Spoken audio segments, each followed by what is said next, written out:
Okay. I'm here with rising show jumping talent Scott Brash. Scott, how are you today? Yeah, good, thanks. Just here to ask you obviously a few questions for all the interested viewers we have out there. We'll take you right back to the start. What age were you when you started riding? I was 7 when I got my first pony.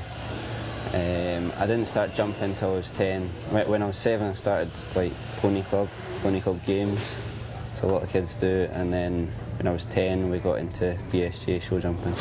And obviously you've been riding for years now, but did you have horsey parents or a horsey family that gave you a keen interest in the sport when you were young?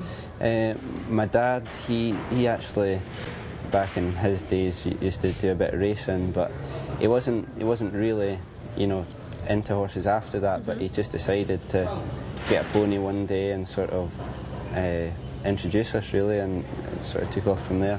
And it's still going strong today? Yeah, it is, yeah. My whole family's involved in it now. My sister jumps, my wee brother and sister, Murray and Amy, they jump, so yeah, it's a popular thing. It's a family affair. Yeah. And can you tell me, whereabouts did you start riding?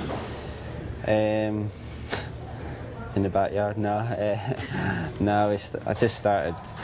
Dad bought a pony and we sort of started like happy hacking, if you like, you know, and then we sort of got more ambitious and wanted to do more things, and so we sort of joined the pony club. And I didn't really like the pony club until the games, you know, and then I really did enjoy the games. It's a bit more fun. Yeah, I mean, even at Hoy's this year, you know, I go in and watch it and it's really exciting. So and then when we started jumping, that's when my jumping career took off, because that's just what I wanted to do.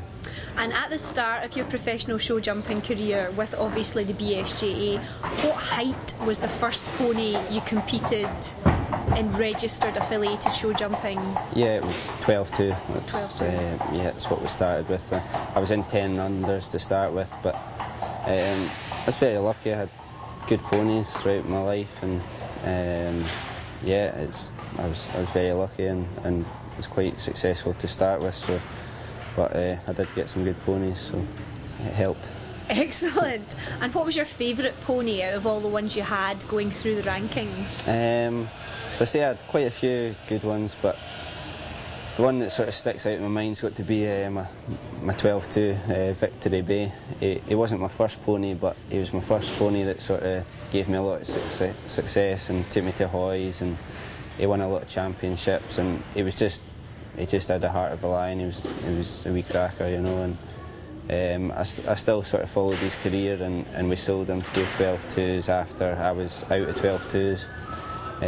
He went on to be good, and then he was 26 and when I heard last, and he was doing riding for disabled, so oh, fantastic. It's really nice to hear that they're going on, and he was a great pony, fantastic. Yeah. And what would you say was your greatest achievement while you were a junior? Not too sure actually. Represented Scotland in the Scottish teams, it always means a lot, and won gold a couple of times, and I won a big derby in Wales on 14'2", and that was a good victory, yeah. Especially when you're away from home as well. Yeah. No, it's a lot of travelling to do, but yeah, when you go so far away and do well, it makes a difference, you know. Makes it worthwhile. Yeah. And can you tell me, were you a funded rider when you were competing in juniors? No, never really until now, you know. Luckily we've got SEA. They do a great job of. I've been sort of getting funding from John, who I'm here today for, and I've been on it for 4 years now, and I think it's excellent. I think John's a great trainer. You know, I really look up to him. I think he's a fantastic trainer, and every time I bring my horses here, I just always feel like I'm learning something new, and the horses are learning, and yeah, it's really good, and it's what Scottish riders need, and I think it's great to see Scottish riders are improving all the time, and it's really good when you go down to Hoy's now, and you know there's a lot of good riders doing well at Hoy's, you know. Yeah. So And can you tell me what's the best thing about being a funded rider? You're talking about working with the likes of John and all the other top coaches that are brought in. Is there anything else? Yeah, no, I mean, it's, as I say, it's good. I really like coming to John, you know. It's the main thing I like about being funded is the training, you know, and you know, you can never stop learning, you know, no matter how old you are or whatever. And I just hope they keep it up, you know. It's a great opportunity and helps everyone, you know. Excellent. And who and what would you say has helped you get to the stage you're at today? Number of people throughout my life, really. I mean, obviously my family. My dad's great and does. I couldn't be here without him. But when I started horses, I went for training with Paul Barker, and I was there a year, and I learned so much with Paul, and I think he's a fantastic rider. Him and his mother taught me, and I think he came on a lot there, and I think that's really where my sort of career started off. You know, it was down to them, and it's actually good to hear another Scottish riders just started working with Paul. James Smith, who's a very good rider just now, but he will learn a lot at Paul's, and I think it's great for Scottish show jumping. You know, there's going to be a lot of stars in the future, I think. And have you always ridden professionally since you left school and worked with horses, or were there any other possible career paths that you were thinking about going down or that you did for a short while? Yeah, well, when I first started in horses, when I first left school, really, I always wanted to do horses, but I decided to work for my dad, who owns a building company. I wanted to work for him for 6 months, just in case when I went away and worked with the horses, you know, in case it didn't work out, I had something to fall back on. But very sensible. Yeah, but I didn't really like it that much. I mean, it's good to work for him, but it's a stressful job. But I always wanted to do horses, and then I got the opportunity to go to Paul's, and yeah, it took off from there. Do you have time for any hobbies? Not really. Horses takes up all my life, really. Do you do anything in particular to unwind or to forget about a bad day? Get on another horse. That's about it. No, I'm always round horses 24/7 every day of the year. You know, it does take over your life, but I love it. It's what I do, and I mean, I'll go on holiday maybe once a year, but that's about it. And what would you say is a typical day in the life of Scott Brash? Where do you begin? Just start off mucking out, as everyone does. Nobody likes doing it, so it's very easy to say, oh, I've got some grooms, let them do it, but you know, if everyone mucks in it, you know, I think it just helps out, you know. So I help them in the morning, and then I start riding, and basically ride all day, every day, till, you know, the grooms start at 8 and finish at 5:30. So, but I mean, even after 5:30, you know, my sister, she's an accountant, and she's got horses. So after work, she comes home, then goes back down at night and rides. So we're down there till 8:30, 9 every night, you know. There's an awful lot of dedication involved. Yeah, it is. Yeah, a lot of people say I'm mad. A lot of people get maybe a wee bit grumpy at me that I don't spend enough time, but it's what I do. I'm sure it's worth it. Yeah, it seems to be. It's paid off this year anyway, so keep working hard. As you're saying, obviously this year has been a major year for you. You're just out of young riders, you're breaking through now into the big bad adult world of show jumping. You had tremendous success this year at Hoy's, winning both the 7-year-old championship and the Fox Hunter championship on different rides. Would you say that has been the tip of your career iceberg this year?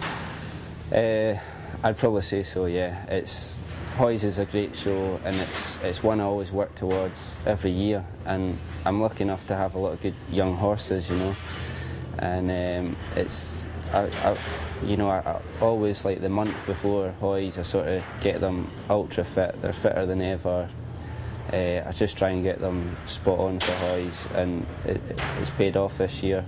It paid off the year that Sinet won. So yeah, it's it's the show you want to do well at with young horses, which is what I've got as young horses, you know.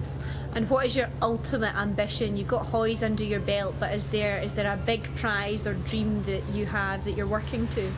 Yeah, well, I mean, it's very easy to say everyone's working for the Olympics, but it's, you know, it can be out of reach. But you know, yeah, it's one of my dreams. I'd really love to do it, and yeah, it's really what I'm wanting to do, you know. Aside from competing professionally, do you buy and sell horses and ponies? Not so much. I'm not a dealer, but we seem to be collecting too many, so I could do with selling a few. We started a breeding programme 4 years ago because it's too expensive to go out and buy horses these days, you know, that are sort of ready-made. So we've always bought young horses or bred horses, and we produce them and you know, bring them to a high level. And yeah, we do need to sell some to keep funding the rest. You know, it's a hard game, you know.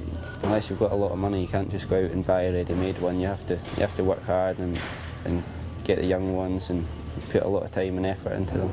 So for dealing purposes and for your show jumpers, do you go just down to England and up here in Scotland to buy, or do you ever travel across to the continent? Yeah, we've travelled across the continent before. It was actually my dad and my sister that went over to Belgium, and they picked Sinet, who won the 6-year-old in 2005, I think. So, but yeah, so we have been abroad. And yeah, it's just sort of all over, wherever you can find a good horse, you know. And do you favour a particular stud's bloodlines, or is there a place you would go straight away that would come to mind if you were looking for a new horse? Not necessarily. I mean, it's very easy to go by bloodlines these days, but it doesn't mean everything, you know. A lot of people just pick the bloodlines, but it can help, you know. But no, I mean, a good horse, and that's it really, you know.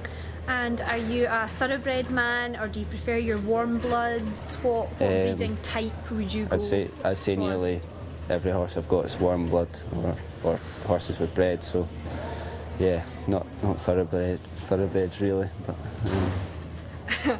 And what would you say is your main attraction to a young horse? What are you looking for when you're buying?